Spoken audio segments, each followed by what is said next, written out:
Well, good morning everybody. It's afternoon. It's 2:20. We slept in.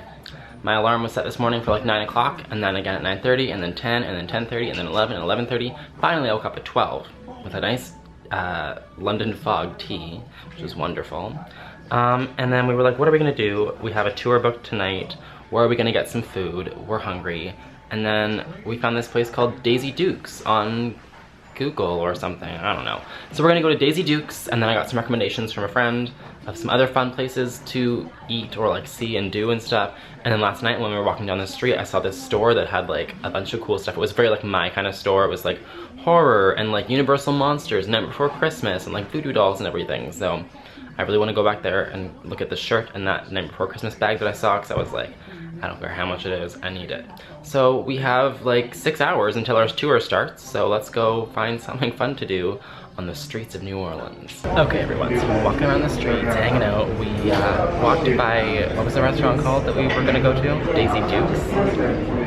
We walked by and we were like, it's not in like the best area of the town. I mean, I don't know what the areas of the town are anyways, but it didn't look like it was in the best area. We looked at the menu and we're like, no.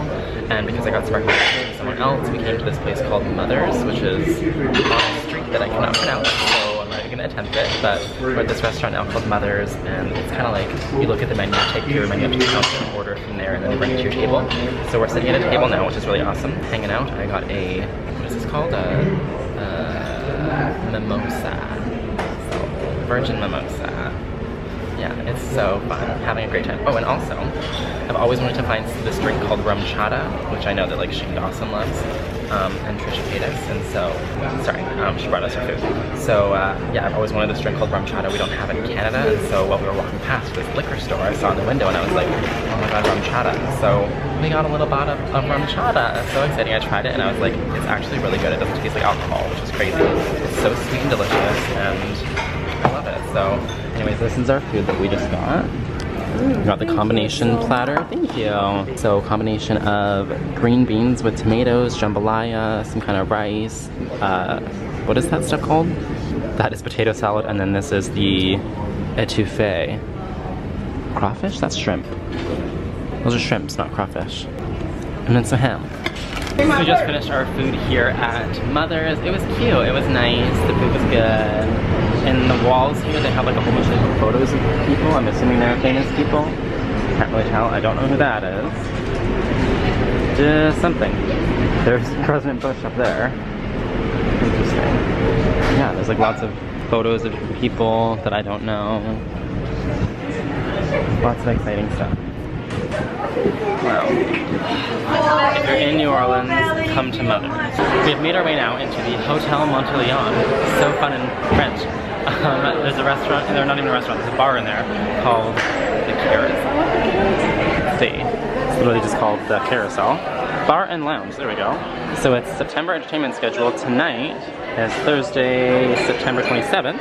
They have Antoine DL Jazz Quartet, which is currently playing there at the back. We walked in and saw them. And then they have the Neo Jones Experience. And the really cool thing about this place is that the carousel actually revolves. If you guys can see it, it's spinning. So I was texting a friend and I said, where can I get a mint julep? And he suggested that. But I just want a virgin mint julep like one to Disneyland, so we'll have to come back when there's our full seats and see what it's like, because it sounds really cool. So anyways, beautiful hotel. Come to the Hotel Monteleone. We love fancy French things. You guys, I found my hunk oasis, male strippers. New Orleans' only male strip club. This is so fun. We're gonna come back here later because it's currently closed at 5:30 p.m.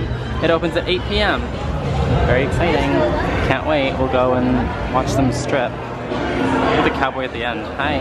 Take a picture because I'm gonna clean them up. Oh my gosh. Turn so you won't fall. Okay. Oh, hold on to the wall? Put it up. Oh, I don't, oh. I ain't worried about my pants. I can wash these pants. Okay, thank Where you. Where you from? Vancouver, Canada. Welcome to New Orleans. Thank you so much. Guy from Canada, he had on cowboy boots. Oh. 80 bucks, but his ass ain't from Alberta. The boys from Alberta wear the cowboy boots. And he ain't get a cleaning one. So then you're lucky they ask me why. Why? Because you got that beautiful mom. Oh, thank you so much. Give me that other. Okay. Look how better they look. Oh, This you how go makes work, my you living go after fabric. Hurricane Katrina. Yeah. That's why I was stealing and selling drugs. Oh my So when gosh. you bought them, I'll be a millionaire. Before you got them, it's on your feet. That's so funny. Thank you. That's why I was stealing and selling drugs. And there's 10 on the line and 10 for the shine. Yeah. And don't forget where you got them, handsome. It's on your handsome. Thank you so much. 10 Oh, and 10, mom. And I, those are for me? Thank you. yeah, you the king of this Ah! shit. Mom the queen, but you the little king. You're like, oh, thank you. I don't need to be my friend. I'm And sorry. God bless you. Take care of your mom. I will, thank you. Don't clip the queen wings and let her fly away. Okay. You know why? Why? Because she the queen of this shit. Yeah. Thank you so much. Y'all enjoy your Thank You you. look like your mom. That's what everyone says. Yeah. I'm lucky, Vancouver, I'm blessed. Canada. Vancouver, Canada. Canada, yeah. So we're walking down Bourbon Street here in New Orleans now, and we came across the Hard Rock Cafe, and I was like, there has to be something. There's no lighting there. There has to be something from Britney Spears since this is her home state in Louisiana. So we came in, and sure enough, they have Britney Spears worn on the tour in 1999. This amazing outfit. I mean, it's very simple, but it's still so cute. The girl was like, I don't ever remember her wearing that much clothes, but look at her. Well, look at the mannequin. So cute. I know exactly where she wore that and when she wore that. I have photos of it. So cute. Wow, it's like yellow now since it's so old. That's almost 20 years old. Holy cannoli. Walking down Bourbon Street more, and all of a sudden I heard Toxic, and I was like, shut up, after we just saw that thing in the Hard Rock Cafe. So we came here, and there's this little courtyard thingy. So cute. And they have Britney in her music video up there. It's Toxic.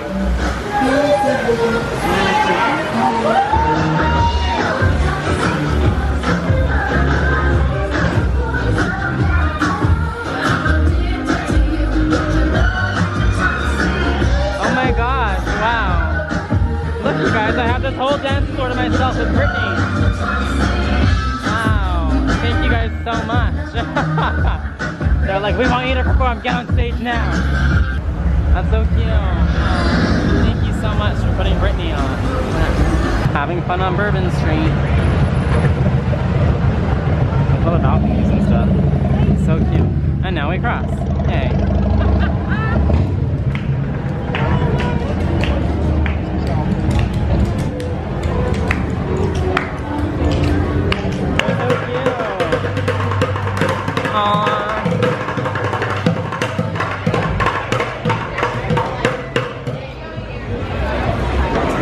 So I am having a great time now on the Killers and Thrillers Ghost Tour East.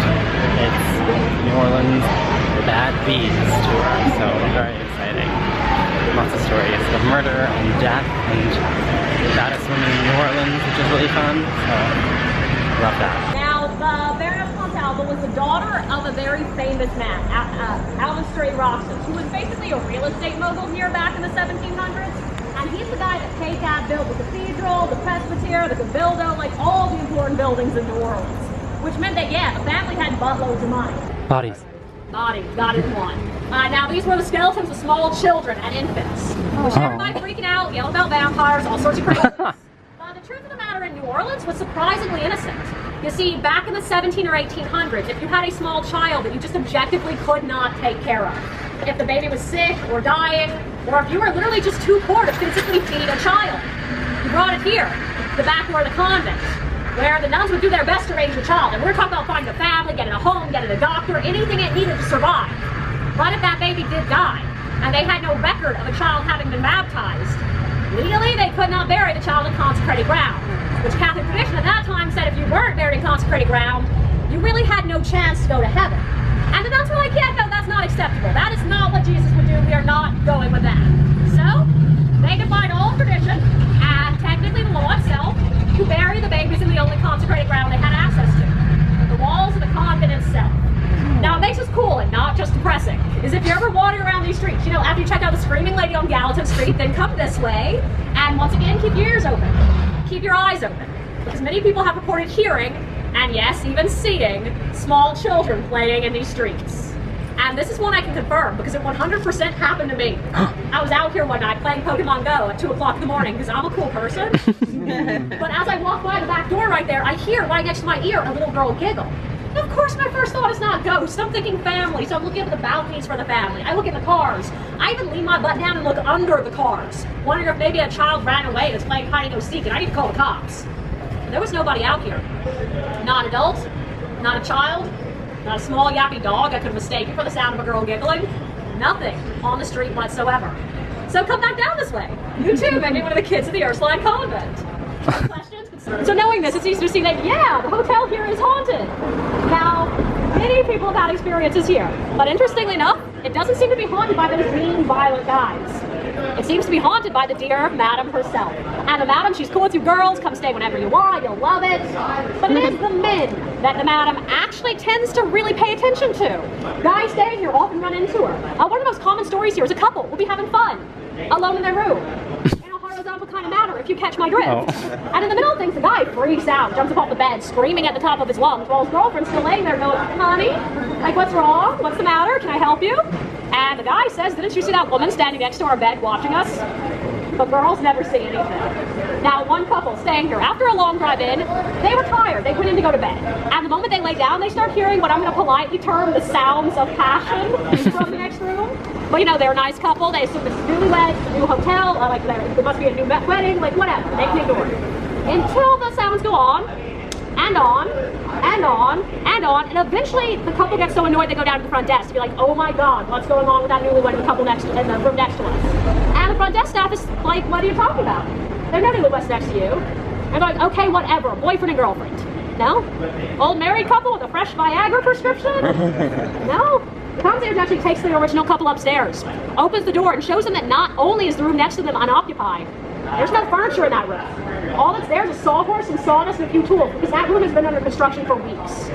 Next night, same couple, once again trying to go to bed. The guy goes and sits on the mattress, and he immediately hears his doorknob turn. Now he's not too concerned, because he knows he locked the door. He figures he's just a drunk coming back to the wrong room. These things happen. Until it turns again, and again, and again. And then he's hearing knocking on the door, so he gets up to go see who this is. He goes over, puts his hand on the handle, it stops turning. He throws open the door, nobody out in the hall. His third night here. The poor bastard is still just trying to get himself a good night's sleep. But he decides he needs to shower first, because admit it, you want to shower right now, it's New Orleans. But he figured, you know, go, turn on the water, step in, close the curtain, and he hears his wife come into the bathroom. So he sticks his head out to be like, hey honey, hand me the loofah, or whatever. But his wife is not in the bathroom. There is a shadow standing there, but it's not his wife. Now, one important thing to know about this hotel. Ladies, y'all ever have a guy that you're just not 100% on? Like, he could be a great guy like these gentlemen, or he might be problematic. You bring him here. You stay with him overnight here, because trust me when I say the madam has got your back. If he's a good guy, he might see her once or twice, maybe feel a light tap on the rear as he walks by, you know, mostly pleasant stuff. Other men, though, have reported being pushed, shoved, their belongings strewn about, fun times alone with girlfriends interrupted. It had ballrooms, kitchens, dining, libraries. And sadly, it had slave quarters. Now, of course, if you do know the history of New Orleans and the South, you know that slavery in the 1830s was part of life. But here in New Orleans, it was also somewhat controlled, because within a year of buying the house, a lawyer and sheriff show up at her front door going, Delphine! Yeah, no, we know what's been going on. You've been abusing your slaves. But they go in and meet this beautiful, charismatic, incredibly wealthy woman, and they leave. Going, no, she seems totally innocent. Who would suspect such a nice lady of such a horrible crime? Well, less than a year later, a 12-year-old girl, a little enslaved girl named Leah, falls from the third story of this house, falls straight onto the cobblestone street below, busts her head open, and dies. Her body is hauled to the back courtyard and buried there, hoping to cover up this crime. But obviously, this is a busy New Orleans street corner. You don't exactly get away with that sort of thing. So again, the lawyer and sheriff show up going, Delphine, no, we know what's been going on. This time, neighbors had watched. They saw that little girl through the windows brushing Delphine's hair. And by all reports, she caught a snag in Delphine's hair. And you ladies with long hair know how painful that can be. Well, Delphine Lalaurie response was to reach down next to her, grab a whip, and start chasing the child around the house. Neighbors saw this poor little girl chased up and down the front stairs, all around the balconies, until, yeah, she finally just fell. Though some people still to this day say that Delphine Lalaurie pushed that child to her death for catching a snag in her hair. Now, this time, Delphine Lalaurie was not going to get off scot-free. But in the middle of the party, one of Delphine's guests turns to her suddenly and goes, hi, I smell smoke. So they called the fire department, the bucket brigades. They put out the flames, and they tracked down the source all the way in the back there in the kitchens, where they find an elderly enslaved woman chained to the stove. And this poor woman takes one look at the firefighters and starts begging for mercy, saying, "Please take me away from this. I started this fire on purpose, trying to kill myself because I heard I was back moved upstairs to the rooms that nobody ever comes back from." Firefighters went up the stairs. They found a barred wooden door. And when they tore it down, they found abject horrors inside. There was a man hanging by the neck from the ceiling, with arms and legs pulled out past the breaking point. There were men, women, and children in cages up and down the sides of the room, beaten, mutilated, starved. There was one man who had a hole drilled in his head, and a wooden spoon was sitting next to him so that Delphine could supposedly try to stir his thoughts. They find a box, they lifted the lid, there's a child inside, with arms and legs broken and heeled backwards so that they could only move like a crab. Now the firefighters gather all the survivors together, marching through the French Quarter of the Cabildo to get the medical attention. And as they're marching through the streets, all the locals are looking out going, "No, that's too far, that is not acceptable." Within an hour, there's a real mob out here, people pounding on the door, demanding Delphine come out to face her punishment. But it's Delphine Lalaurie. So she just goes down to her back courtyard, climbs her carriage, and rides away. Never to be seen in this city again.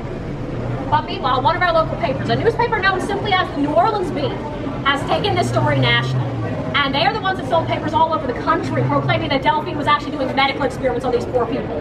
That one had had genital reassignment surgery unwillingly done on him. That a woman had her stomach slit open, her intestines pulled out, wrapped around her like a scarf before she was sewn back up to see how long she would survive. They claimed that a man had been slathered in honey and put in a box of ants to see how long it would take the insects to eat him alive. And worse, if you feel like it, you can go online to this day and look up the New Orleans Bee. Like, the papers are still archived online. Now, I do suggest that if you take the time to look up the Bee, do take the time to look up some of the other newspapers from the era, because they all report on these events. And they all do report that Delphine Lalaurie was abusive. But none of them get anywhere near as violent or as gruesome as the Bee does. All the medical experiments, the worst, the tortures, the crazy stuff you saw in American Horror Story, almost every last bit of that came from this one newspaper. So why did the Bee print worse than anybody else? Now, there are some people who are going to tell you it's because the Bee was obviously the only paper out here brave enough to print the truth. And that could be true. I don't know. I was not there. But I can tell you that if you look into it, you can tell that the New Orleans Bee was a tabloid. It printed gossip and nothing but gossip. But does this mean Delphine's innocent? Hell no. Because we have all the other newspapers that said she was abusing these people. We have the firefighter reports that said they found horrors in this house. We have those 2 prior run-ins she had to the law for abusing slaves. And on top of all that, we have the continuing haunting of this house. Because yes, within weeks of the Lalaurie disappearances, people started reporting hearing screaming coming from this building. Some people even say that neighbors broke in and found people buried in the floorboards, scratch marks on the underside of the wood, and if they tried to dig their way to freedom. A disturbingly large number of individuals who lived in this house died young, often mysteriously. One guy owned the house, could not sell it. Like, legit, nobody in their right mind would buy the place from him. So, he did the logical thing. He turned it into an apartment building. At that one time, this house was an apartment building for 2 years. And during that 2-year period, 5 different people died here. And 2 more disappeared, never to be seen in this city again. Even into the modern era, a certain actor whose name you might recognize, that rhymes with Nicolas Cage. Nicolas Cage. Did once own this house. Now, according to him, his first night staying here, he was climbing up the back stairs and saw this dark, looming figure and felt this overwhelming sense of dread. But I mean, come on, we are talking about Nick Cage here. Like, we know that sense of dread probably had a good bit to do with how much money he owed the U.S. government more than anything else. But he believes in the ghosts. And he actually even asked locals how to get rid of the ghosts. Because specifically, he was supposedly cursed by this place. Before he bought it, he was making the greatest movies, had all the money, all the women, everything a man could dream of. He buys the house and his career goes down the toilet. So obviously, he asked locals how to get rid of it. And he's told that to get rid of the curse, all he has to do is be buried in the city of New Orleans. So being a famous Hollywood actor, he buys himself a plot of insanity #1. He tears down 4 historic tombs and builds himself a giant white pyramid. Needless to say, his curse has actually gone nowhere. But one important question is left to us. What the hell happened to Delphine Lalaurie? Well, first of all, I can tell you she was not buried alive in the back courtyard to be resurrected 200 years later by a crazy coven of witches, the way American Horror Stories portrays. But in the end, we don't know what did happen to her, because some people say she ran off and and lived the rest of her days in Mobile, Alabama. Others say that she stayed in New Orleans and just changed her name. Still others say she went to Paris, France. And in the end, I do agree with them because objectively, there's a death certificate for a Delphi law arranged in Paris, France, 1949. And while that is the only bit of evidence for her outside the city, death certificates are sort of solid. Any questions, concerns, anxieties? But this is an important hint. No matter how you choose to approach Marie Laveau, whether it be here, whether it be at the cemetery, whether it be at a voodoo ritual, show the woman respect. Because in life, she was well known to be a woman you did not dare cross. And that has continued in death. Up near her grave, people regularly report walking away with physical scratches and bruises on their body. Sometimes even bleeding from having disrespected the voodoo queen. And here, one night I had a guest who was straight up trash talking Marie Laveau. And I'm talking about using words that I will not repeat because they are racist as hell. And standing next to him is his nephew being like, oh my God, you're a horrible human being, shut up. Well, that nephew sent me an email about a week later. First of all, apologizing for his uncle's behavior, but also explaining that his uncle, walking away from his tour, straight up tripped and broke his ankle. He lost his cell phone. He gets back to their hotel, finds that their rental car has had a hole drilled in the gas tank. He gets to the airport, his plane tickets are missing. He gets home, his personal car at home had been stolen. So no matter how you choose to approach Marie Laveau, show her some respect. And if you can't respect her for being a powerful, religious, and magical figure, do respect her for being a woman who managed to pull herself up from, frankly, a very difficult position to being one of the most powerful figures this city has ever known. And that deserves respect if nothing else does. So we're walking down this street that we walked past earlier, and it was so cute, and we saw a cat, and the cat is still here, you guys. This was from the tour like 3 hours ago. And the little kitty's still here. Hi! Look how cute. Oh, I want to pet it. Well, I am currently petting it, but I want to take it home. Come back to my hotel with me. That sounds suggestive, but it's a cat, so it's fine. Oh, I love you. So cute. We're at this place called Oz now, which is like New Orleans' premier gay bar, I think. I don't exactly know. I don't know. But it's fun. There was a drag show that we saw, and then a little strip show that we saw. Now there's a guy dancing there. Great fun.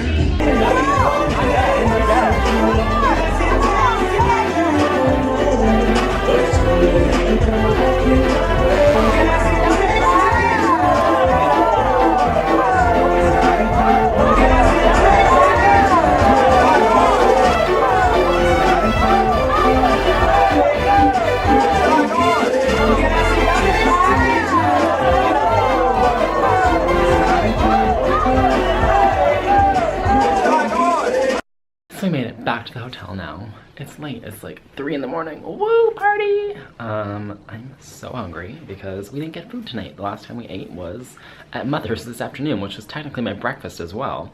So I haven't eaten since breakfast, which is fine. Hungry, but I have some fruit snacks and granola bars that I can have, which is like, I mean, honestly, this is the same as Disneyland. I never eat when I'm out doing stuff, and then I get back to the hotel after and I starve to death. So anyways, great fun having so far. We went to a couple bars after the tour, which was amazing, by the way. If you guys come to New Orleans, go on the Killers and Thrillers West tour, because it's like all about the bad bees of New Orleans, like the baddest women and stuff. And they also have one that's like the East tour, which is more of like true crime things, which also has some more like recent things. But I'm into like the old ancient history and Marie Laveau and everything like that. That's all about that kind of like voodoo history and everything. So the tour was awesome. Our tour guide Elaine was super sweet, and we got to talk to her for a bit after, and she told us some other cool stories, which was nice. So definitely come here, and if you get Elaine on your tour, good job, because she was great. So yeah, anyways, after that we went and hung out on a street. I don't know what street it was, busy street, but there was a couple different bars that we went to and met up with a friend, and then did some other running around or whatever at the bars and stuff, so which isn't exactly my scene, but it was fun to go to. And there was a drag show that we saw, which is super cute to see like another city's drag, so that was cool. And then after that we went to this place called Hunk Oasis, which is like a male strip club, I guess, which is like so shocking for me to go to, but you know, it was fun, it was nice. There was a dancer in there dancing to Britney Spears, and that made my night amazing. So good job to Maverick for dancing to Toxic by Britney Spears. That was definitely a highlight of the evening. So fun. Anyways, yeah, now we are back here at the hotel and gonna go to bed, and hopefully we'll find something to eat in the suitcase because I brought some snacks with me. So anyways, that is it for this video. Hopefully you guys had as much fun watching as I enjoyed filming it for you. There's still 7 more days, 6 more days, 7 more days, I don't know. There's a lot of days left for the trip, so lots of more stuff to look forward to. So thank you guys for watching. Don't forget to comment, like, and subscribe. You can follow me here on Twitter. All my social media links will be down in the more info box below, including my Tumblr, Instagram, Facebook page. I post tons of photos of Disney on birthday trips, like anything trips, apparently New Orleans trips as well now. So definitely check out for those links. Until next time, I will see you all very soon. Thanks so much for watching. Stay spooky. Bye.